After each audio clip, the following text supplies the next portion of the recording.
नाज़रीन अस्सलाम वालेकुम, आप देख रहे हैं सियासत टीवी। कौमी खबरनामे में आप सबका इस्तकबाल है। मैं मोहम्मद सिद्दीक। सबसे पहले सुर्खियों पर एक नज़र डालते हैं।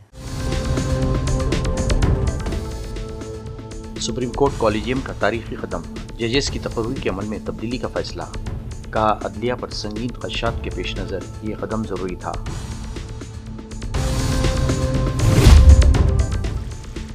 महंगाई ने अवाम का बजट खराब कर दिया। हुकूमत कुंभकर्ण की नींद सो रही है। राहुल गांधी की मोदी सरकार पर शदीद तनकीद।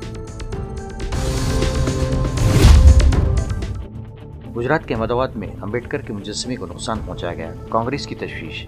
कहा, यह वाक़या इसी नफरत वाली सोच को उजागर करता है जो अमित शाह ने पार्लियामेंट में दिखाई थी। मारूफ फिल्मसाज श्याम बेनेगल को सर जमहूरिया, वज़ीर-ए-आज़म, कांग्रेस सदर खरगे, राहुल गांधी और दीगर का खराज अक़ीदत। फिल्म इंडस्ट्री में गम की लहर।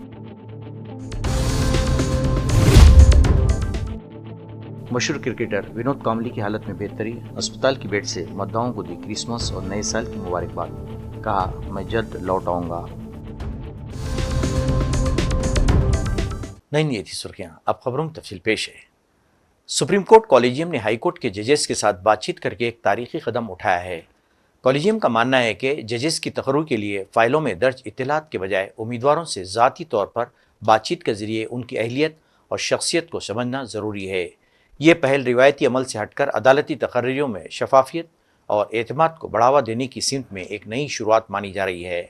गौरतलब है कि ये कदम तब उठाया गया जब इलाहाबाद हाई कोर्ट के एक जज जस्टिस शेखर यादव के मुतनाज़ा बयानात को लेकर अदलिया पर संगीन खदशात पैदा हो गए थे। मरकजी दाखिला अमित शाह के पार्लियामेंट में डॉक्टर भीमराव अम्बेडकर से मुतालिक दिए गए मुतनाज़ा बयान पर अभी हंगामा ख़त्म भी नहीं हुआ और गुजरात के अहमदाबाद में बाबा साहब के मुजस्समे को नुकसान पहुंचाने का मामला सामने आ गया है।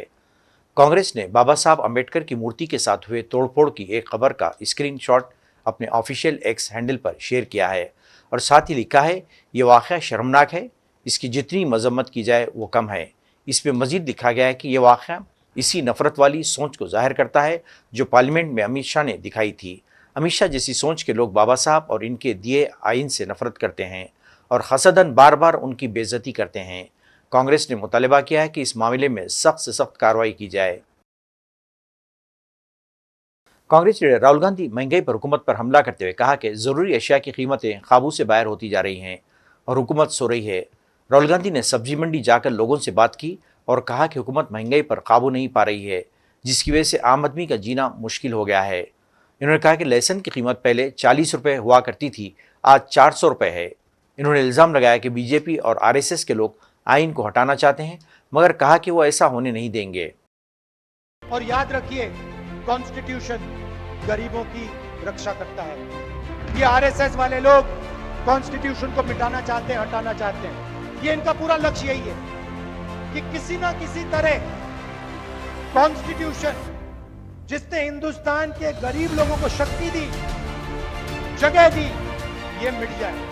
कह नहीं सकते, मगर इनका लक्ष्य यही है कि कॉन्स्टिट्यूशन को हटा दो और जो पहले का सिस्टम था वो सिस्टम वापस ले आओ। हम कॉन्स्टिट्यूशन की रक्षा करेंगे।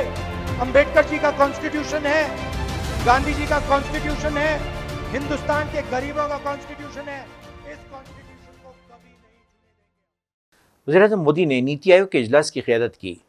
नई दिल्ली में मुनक़्क़िद इस इजलास में मुमताज़ माहिरीन व सरमायाकारों ने शिरकत की।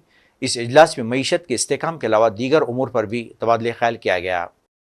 वज़ीर-ए-आज़म मोदी ने नई दिल्ली में CBCI सेंटर के अहाते में Catholic Bishops Conference of India के ज़ेर-ए-एहतमाम क्रिसमस की तकरीब में शिरकत की। ये पहला मौका है कि जब किसी वज़ीर-ए-आज़म ने हिंदुस्तान में कैथोलिक चर्च के हेडक्वार्टर में इस तरह की तकरीब में शिरकत की है। वज़ीर-ए-आज़म ने कार्डिनल्स, बिशप्स और चर्च के मुमताज़ लीडरों समेत मसीही बरादरी के अहम लीडरों से भी बातचीत की। हालिया दिनों अपने वक्त के मशहूर क्रिकेटर विनोद कांबले से सचिन की मुलाकात की एक तस्वीर वायरल हुई थी, जिसमें विनोद कांबले की हालत दगरगूं थी और फालिज के हमले के बाद वो शदीद बीमार नजर आ रहे थे। इनकी ख़राब हालत को देखते हुए बाद में जामे इलाज के लिए इन्हें अस्पताल मुंतकिल किया गया था। अब वो पहले से काफ़ी बेहतर नजर आ रहे हैं। अस्पताल के हेडक्वार्टर से इन्होंने अपने मद्दाहों को नए साल और क्रिसमस का पैगाम भेजा है और सचिन समेत अपने तमाम दोस्तों का शुक्रिया अदा किया है जिन्होंने उनकी सेहतियाबी के लिए दुआ की थी। कामली का कहना है कि वो अब काफ़ी बेहतर हैं और बहुत जल्द अस्पताल से डिस्चार्ज हो जाएंगे। बहुत अच्छा लग रहा है क्योंकि मैं कहूँगा ना, मैं इसलिए कह रहा हूँ, हमेशा कहूँगा कि we are the champion my friend,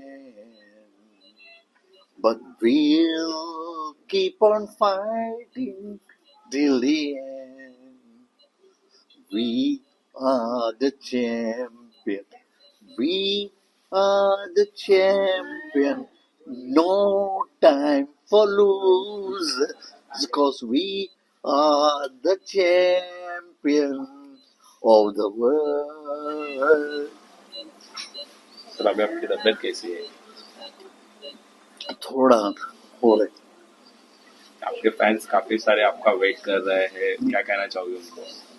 क्यों मैं छोड़ा नहीं हूँ और ना छोड़ूंगा, क्योंकि इतने इतने सेंचुरी, डबल सेंचुरी किया तो मेरे को याद है कि ये बच्चे लोग ने देखा है मेरे को, ये मेरे भी लेफ्ट हैंडर, मेरे बेटा पे ही लेफ्ट हैंडर, हम लोग 3 लेफ्ट हैंडर्स है।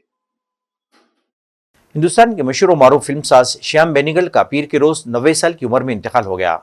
बेनेगल की साहिबजादी पिया ने इस खबर की तस्दीक की है। बेनेगल शाम 6:30 बजे मुंबई में वाक़े वाखाट अस्पताल में आखिरी सांस ली। इन्होंने 10 दिन कबल 14 दिसंबर को ही दोस्तों के साथ अपना 90वां यौम पैदाइश मनाया था। बेनेगल के पसमानदगान में उनकी बीवी नीरा बेनेगल और बेटी हैं। श्याम बेनेगल को 1976 में पद्मश्री और 1991 में पद्म भूषण के एजाज़ से नवाजा गया था। 2007 में इन्हें हिंदुस्तानी सिनेमा के आला एजाज़ दादा साहब फाल्के अवार्ड से नवाजा गया था। वो तन्हा फिल्मी हिदायतकार थे जिन्होंने बेहतरीन हिंदी फीचर फिल्म के लिए 5 मरतबा नेशनल फिल्म अवार्ड जीता। इसके अलावा इन्हें 2012 में साउथ एशियन सिनेमा फाउंडेशन के एक्सलेंस इन सिनेमा अवार्ड से भी नवाजा गया है। इनको हिंदुस्तानी फिल्म इंडस्ट्री में काबिल ज़िक्र ताउन के लिए अवार्ड लंदन में दिया गया था। हम सभी के लिए ये बहुत ही दुखद अवसर है कि प्रसिद्ध डायरेक्टर श्याम बेनेगल जी, इनका अभी अभी दुखद निधन हुआ है। श्याम बेनेगल जी ने पैरेलल सिनेमा को सामने लाने का काम किया और पैरेलल सिनेमा क्या होता है ये हमारे देश में और विश्व में उन्होंने दुनिया को बताया। दादा साहब फाल्के अवार्ड, जो हमारा सर्वोच्च अवार्ड कहा जाता है, वो अवार्ड उनको मिला, कई नेशनल अवार्ड्स उनको मिले और उसके साथ साथ उन्होंने जिस प्रकार से हमारे भारतीय सिनेमा की सेवा की, मैं ऐसा मानता हूँ वो अद्वितीय इस प्रकार की सेवा है। आज उनके जाने के बाद मैं ऐसा कह सकता हूँ कि एक युग का अंत हमारे सिनेमा में हुआ है। मैं उनको विनम्र श्रद्धांजलि देना चाहता हूँ। नाज़रीन, आखिर में सुर्खियों पे कौन है? सुप्रीम कोर्ट कॉलेजियम का तारीखी कदम, जजेस की तकर्री के अमल में तब्दीली का फैसला। कहा, अदलिया पर संगीन खदशात के पेश नज़र ये कदम ज़रूरी था।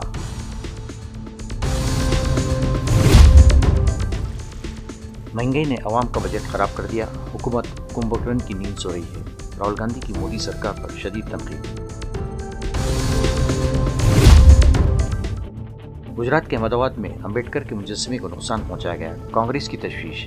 कहा, यह वाक़या इसी नफरत वाली सोच को उजागर करता है जो अमित शाह ने पार्लियामेंट में दिखाई थी। मारूफ फिल्मसाज श्याम बेनेगल को सर जमहूरिया, वज़ीर-ए-आज़म, कांग्रेस सदर खरगे, राहुल गांधी और दीगर का खराज अक़ीदत। फिल्म इंडस्ट्री में गम की लहर।